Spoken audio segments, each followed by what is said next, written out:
ciertamente sin el permiso, al menos el mío, para tratar de desacreditar gente. Y yo creo que hay suficiente en explicar, por ejemplo, el tema de los $5 y los paneles de luz. Hay Que suficiente si ahí. son, o sea, ya aparentemente ya se aclaró que no van a ser gratis, pero no se ha dicho cuánto van a costar. Bueno, vamos a reconstruir lo que pasó con ese tema. El primer tema era $5 de luz o menos para todos los panameños. Al día siguiente fueron $5 o menos para aquellos panameños que no consumen 300 kilowatts hora y era gratis. Un día después de eso eran $5 o menos para los que consumen menos de 300 kilowatts hora, pero hay que pagarlo. Y entonces nadie le había dicho al vicepresidente que había que pagarlo, él creía que era gratis, el candidato presidente nos dijo que era pagando, y entonces le preguntaron, bueno, ¿y quién lo paga y cómo lo paga? Y bueno, esperemos a que lleguemos al gobierno, entonces no entendí el tema. Me parece a mí, bueno, después dice que va a ser 100.000 instalaciones, bueno, esos son 300 y pico instalaciones. Tenemos una llamada, correcto, adelante. Aló. Sí, bienvenido a Mundo Judicial Noticias y más. Buenas tardes, señor Benito. Buenas tardes. Sí, mire, quisiera saber que me dé una respuesta sobre qué propuesta tiene para los jubilados, porque todos los candidatos, ninguno de él ha escuchado propuestas concretas sobre bonos o sobre aumento a las pensiones de los jubilados. Muchas gracias. Bueno, lo primero que tenemos que hacer para los jubilados es resolver el tema de invalidez, vejez y muerte por beneficio definido, entendiendo que si no se hace nada, a partir de junio de este año, hay más plata saliendo en concepto de jubilaciones que la plata que hay entrando. Y eso, si nosotros permitimos que se prolongue en el tiempo, no solo condena el programa a que en algún momento no le pueda hacer frente a las jubilaciones de ningún jubilado, sino, peor aún, que pueda comprometer incluso la salud financiera de todo el Estado panameño y del sistema financiero panameño. Entonces, yo creo que ese es el primer debate que vamos a tener. En ese debate, ¿cómo lo vamos a hacer? Bueno, primero el gobierno nacional va a tener que dar un financiamiento, yo calculo que será entre 1.000 y 3.000 millones de dólares a la Caja del Seguro Social Pero de hay manera que pedir un gratuita. préstamo, ¿cómo No, se va a no. salvar la caja del programa? Bueno, a ver, yo creo que estas son las secuencias de pasos que nosotros hemos planteado. Entre 1.000 y 3.000 millones de dólares habrá que esperar la corrida de los actuarios que todavía no la hemos tenido. Y eso, entre 1.000 y 3.000 millones de dólares, el gobierno nacional, el Estado, se los tiene que donar a la Caja del Seguro Social. En la Caja del Seguro Social tiene dos programas, invalidez, vejez y muerte por beneficio definido, el que antes le llamaban el programa solidario, y el subsistema de invalidez, vejez y muerte mixto. Ese programa mixto es el de, digamos, la gente joven, desde mi perspectiva, porque yo soy un poco más viejo que ellos. Y ese programa, en función de que todavía no ha empezado a jubilar a nadie, a pensionar a nadie, tiene una cantidad muy importante de recursos líquidos. Esos recursos líquidos, en función de la deuda, de la donación que le va a tener que hacer el Estado a la Caja del Seguro Social, va a permitir que haya un trasvase fondos de invalidez, vejez y muerte por Usted ya hizo beneficio definido. ese estudio con economistas, con su Sí, equipo. claro, y eso va a permitir que ese subprograma tenga recursos suficientes durante un periodo de tiempo. En el interín, ¿qué hay que hacer? Resolver digamos, la prestación de servicios médicos. Tenemos que salir del no hay al sí hay, del no hay medicamentos. Pero del no hay ¿cómo lo haría exámenes. Melitón Arrocha? Bueno, primero invirtiendo los recursos que no son tantos en la parte de servicios médicos. Por ejemplo, hoy no hay una cuadrilla médica electrónica. Sí, no tenemos forma de que la gente sepa en un solo tenemos una punto llamada. todas tus necesidades médicas. Bien, adelante, bienvenido. Muy buenos días, candidato Melitón. Le hablamos de la provincia de Chiriquí. Me gustaría hacerle dos preguntas. ¿Qué tiene previsto para la provincia de Chiriquí de llegar a ser presidente y qué propuestas trae para la juventud? Bueno, digamos, en la provincia de Chiriquí hay tres temas fundamentales No vemos que hay sanción, pronunciamientos. Y además hay un instrumento jurídico, ¿no? El pacto ético digital. Y me llama la atención que aun cuando eso existe, no hay nadie que le da vida al pacto, que se encarga O de sea, ¿considera monitorear. usted que no han cumplido ese No, pacto? sin duda, sin duda. ¿Personalmente o solo en las redes sociales? Lo que Ciertos pasa candidatos. es que uno no le puede atribuir a ningún candidato en particular porque no lo hacen con nombre y apellido. Ahí en pocas ocasiones creo que el señor Lombana sacó una publicación en donde utilizaba la foto, ciertamente sin el permiso, al menos el mío, para tratar de desacreditar gente.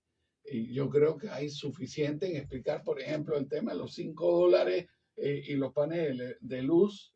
Hay Que suficiente si ahí. o sea, ya aparentemente ya se aclaró que no van a ser gratis, pero no se ha dicho cuánto van a costar. Bueno, vamos a reconstruir lo que pasó con ese tema. El primer tema era $5 de luz o menos para todos los panameños. Al día siguiente fueron $5 o menos para aquellos panameños que no consumen 300 kilowatts hora y era gratis. Un día después de eso eran $5 o menos para los que consumen menos de 300 kilowatts hora, pero hay que pagarlo.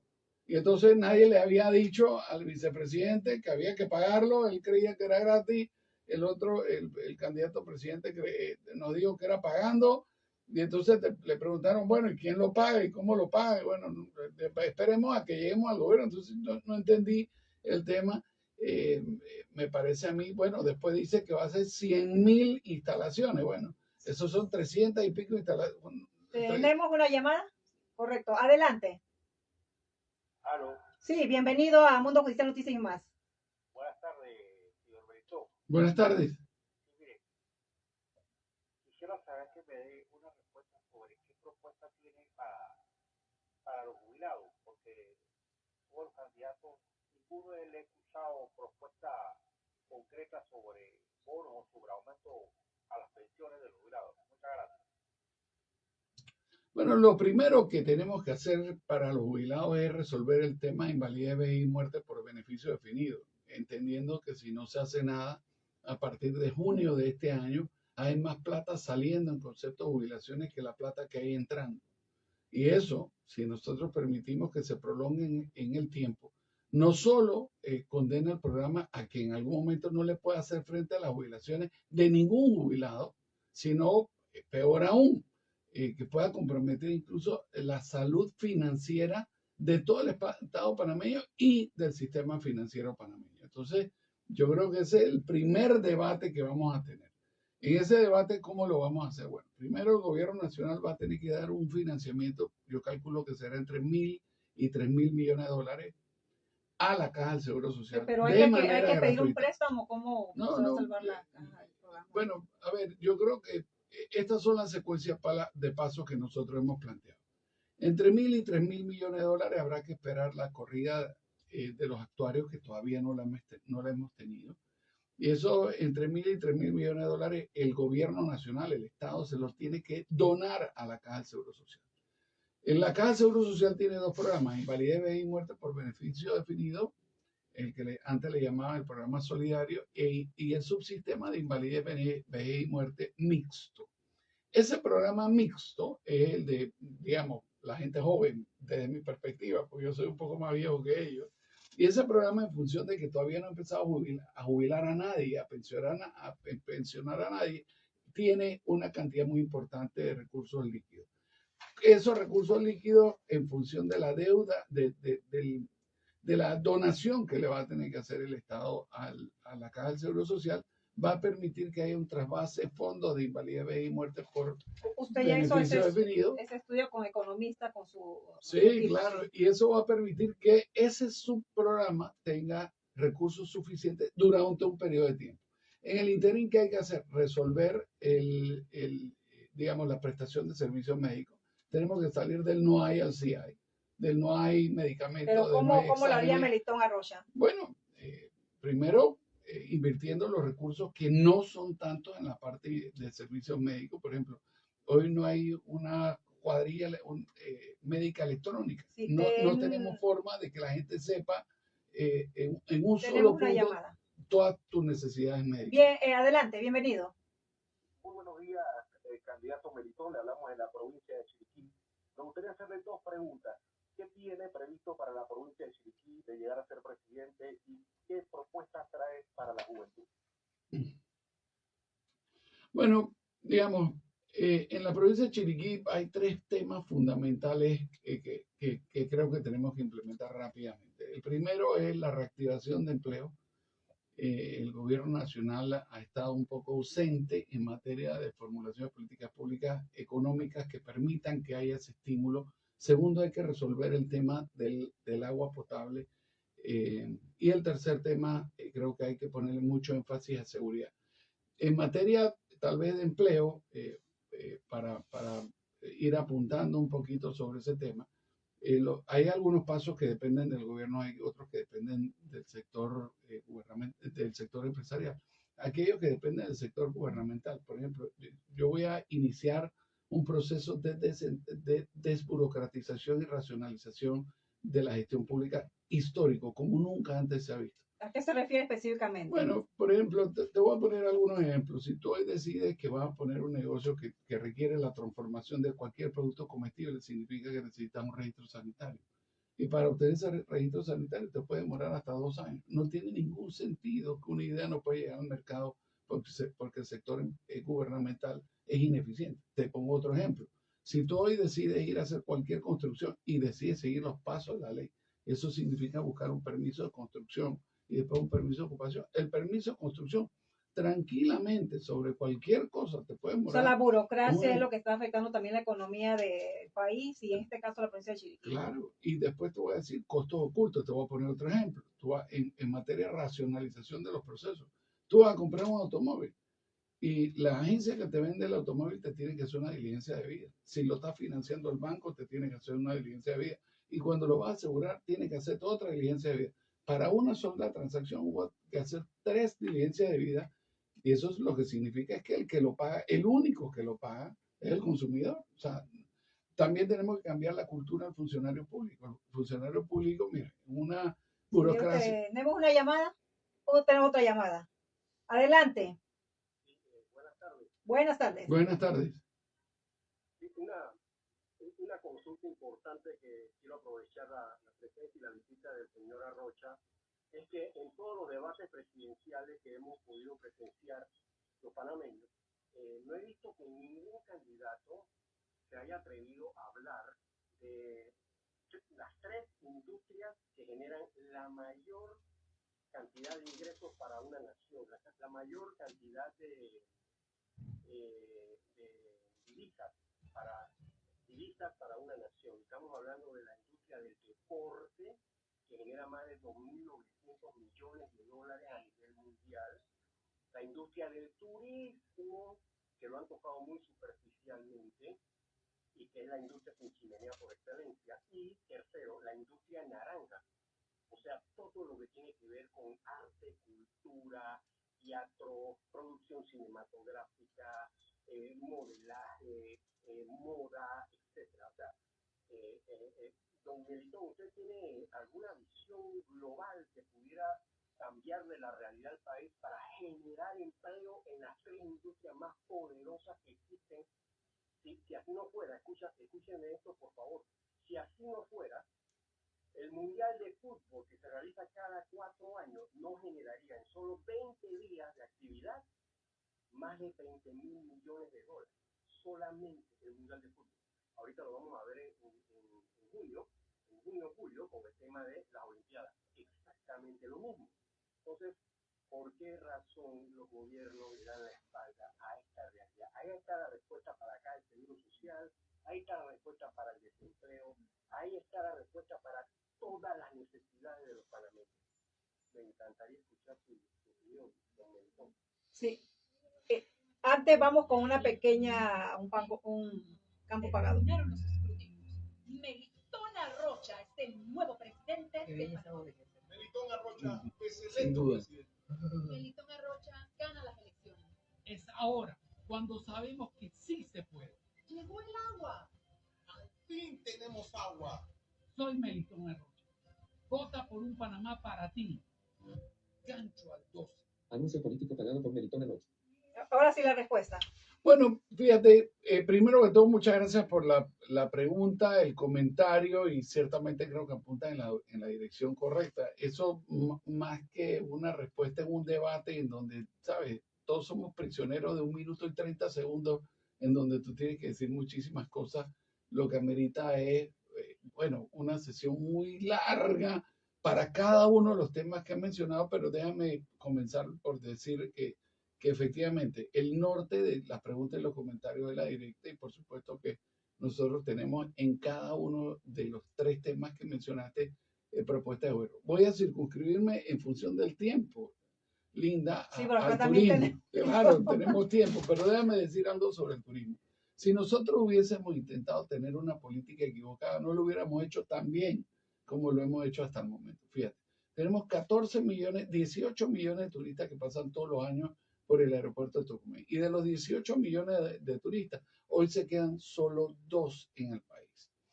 Y habiendo dicho eso, la mitad aproximadamente de las habitaciones de hotel que están construidas están vacías porque no tienen turistas. Entonces, eso retrata de cuerpo entero la ausencia de una política nacional integral. Fíjate, este tema es tan así, lo de la ausencia de la política, que en función de que la Autoridad de Turismo de Panamá no estaba realizando bien su trabajo, se crea, en vez de resolver el tema dentro de la Autoridad de Turismo, se crea una cosa que se llama Promtur. Y ese Promtur, además de generar toda una estructura burocrática adicional, se le encomienda y se le entregan 10 millones de dólares para que entonces empiece a hacer promoción turística en el extranjero. y se ha Sorpresa, hecho. sorpresa, Linda, mientras que lo hacía Promtur con una marca y un eslogan, al mismo tiempo a la ATP lo hacía al mismo tiempo con otro presupuesto, con otra marca y con otro eslogan dentro de esta administración. Y no ha funcionado aparentemente. Bueno, los números están ahí, ¿no? 2 millones de 18 que pasan por Tocumen. No estoy hablando de gente que ya no está en Panamá, que tenemos que traer de Europa o de Canadá o de Francia o donde sea. No, estos son gente que ya están en suelo patrio y en donde nosotros nos estamos gastando cuantiosas cantidades de recursos económicos de los impuestos de todo el mundo. Es que esto hay que recordarlo. Esto se paga con impuestos y cuando no lo utilizamos bien, estamos en vez de resolviendo el problema, agravando el problema.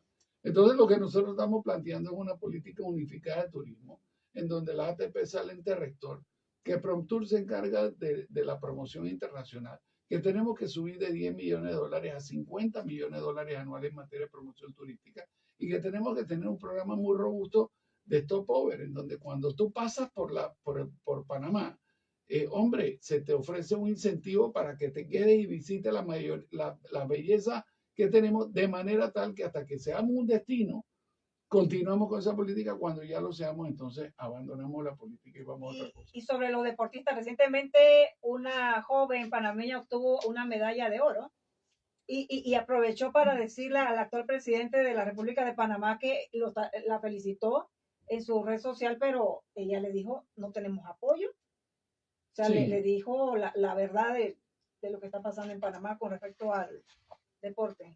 Sí, bueno, fíjate, en todo el área de... Perdón, antes tenemos una llamada. Vamos, adelante. Buenas tardes. Bueno. Buenas tardes. Sí, es abogado y tengo, bueno, no sé si usted alguna vez en su carrera profesional ha tramitado en el registro público. Todos los días. Lo que le digo es, esa institución hay que desburocratizarla. Los trámites, no mucha burocracia, demasiada burocracia. Lo invito a que pase un día entero en el registro público haciendo cualquier trámite y le garantizo que no saldrá contento de esa institución. Muchas gracias. No, yo estoy completamente de acuerdo con el criterio. No, se me escapó el nombre del caballero, pero no solo en el registro público, ese es el punto. Ojalá que solo fuera en el registro público, la tarea sería mucho más sencilla, ¿no? El tema es que es a nivel transversal del gobierno y es lo que ha hecho la burocracia. Fíjate lo que ha pasado. En el año 2000 habían 140.000 funcionarios públicos.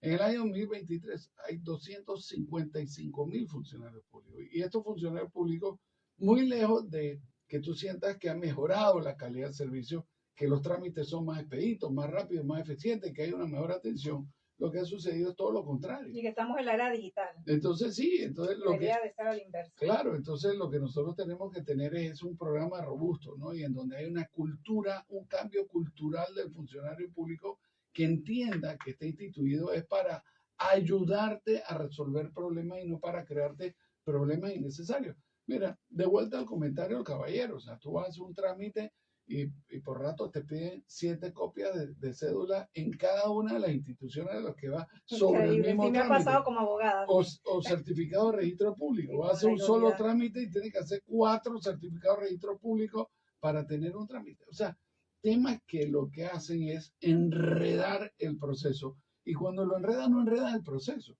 enredan mucho más. Y es que, por ejemplo, vamos a regresar al tema de los permisos de construcción. Y yo te lo digo por experiencia propia. Yo tengo un permiso de construcción que estoy esperando, tengo 1 año y 2 meses, está esperando que me lo aprueben. ¿Y eso qué significa?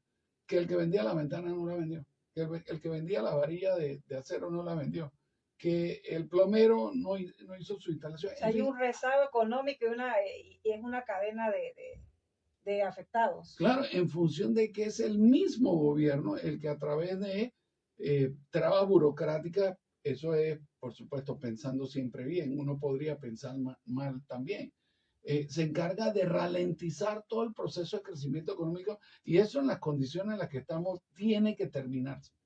Para terminar, la respuesta quedó pendiente sobre la juventud deportista. Sí, bueno, fíjate, a uno le tiene que llamar la atención cuando una y otra vez tú ves delegaciones en donde hay más dirigentes deportivos que atletas, ¿no? O sea, cuando tú ves eso, tú sabes que la cosa va por mal camino, ¿no? En donde tenemos una institución encargada de promover los deportes y la institucionalidad, nuevamente, pareciera ser que está más atento de cuáles van a ser las juntas directivas, los presidentes de todas las asociaciones deportivas y de cómo se hace la política y cómo incide eso en la votación que en tratar de desarrollar un cuerpo de atletas de élite que puedan representar al país y desde esa perspectiva también ver cómo se mercadea todo eso y cuál es el efecto de eso en el crecimiento Dan económico en la República de incentivo a Panamá. estos jóvenes, porque la mayoría, por lo menos en el fútbol, son jóvenes que vienen de hogares de estratos económicos muy pobres. No, claro, y la regulación que eso necesita. En fin, hay un debate de largo aliento en donde se han planteado si los deportistas realmente tienen derechos a prestaciones laborales o si no los tienen. Entonces, ¿sabes? Tenemos toda una institucionalidad gubernamental en materia de deporte que lo último que hace es ver cómo utiliza el deporte como un instrumento de crecimiento económico y eso significa ser el verdadero regulador de la materia, preocupado de manera transversal sobre todas las entidades que están vinculadas con estos ministerios. Sobre otro tema, usted hizo un pronunciamiento rechazando contundentemente este anteproyecto de ley que yo lo catalogo como absurdo, que buscaba, porque supuestamente lo archivaron, buscaba bajarle la pena a los pedófilos.